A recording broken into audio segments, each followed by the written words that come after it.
जय भीम साथियों, बाबा साहब डॉक्टर अंबेडकर ने कहा था कि पति और पत्नी का रिश्ता दोस्ती का रिश्ता होना चाहिए। बाबा साहब डॉक्टर अंबेडकर ने ये बात जरूर माता रमाबाई के साथ अपने प्यार भरे दोस्ताना रिश्तों को देखते हुए ही कही होगी। इस जोड़ी ने जिंदगी की हर मुश्किल को मिलकर झेला और हमेशा एक दूसरे का सबसे बड़ा सहारा बने रहे।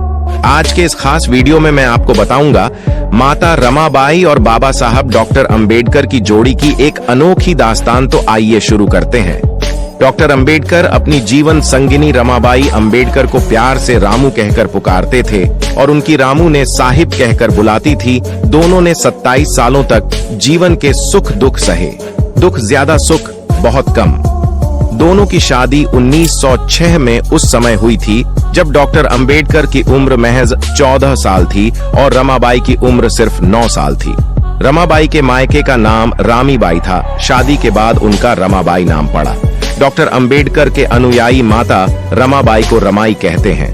फॉरवर्ड प्रेस के लिखे लेख में सिद्धार्थ इस बारे में बेहद दिलचस्प जानकारी देते हैं, लेकिन उन्होंने बताया कि 1935 में रमाबाई के निधन के 6 साल बाद 1948 में बाबा साहब ने अपनी किताब पाकिस्तान और द पार्टीशन ऑफ इंडिया को रमाबाई को समर्पित किया था।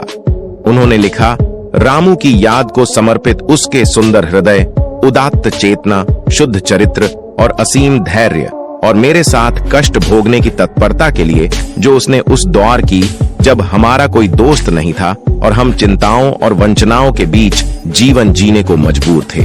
इस सब के लिए मेरे आभार के प्रतीक के रूप में।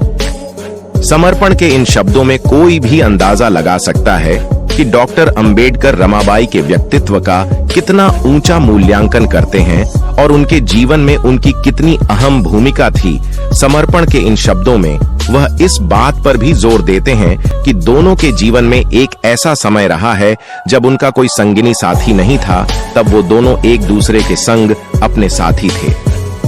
डॉक्टर अंबेडकर अपनी पढ़ाई लिखाई करने के लिए संघर्ष कर रहे थे ताकि भारत में अछूतों का भविष्य बदला जा सके। रमाई अकेले ही घर की जिम्मेदारियां संभाल रही होती।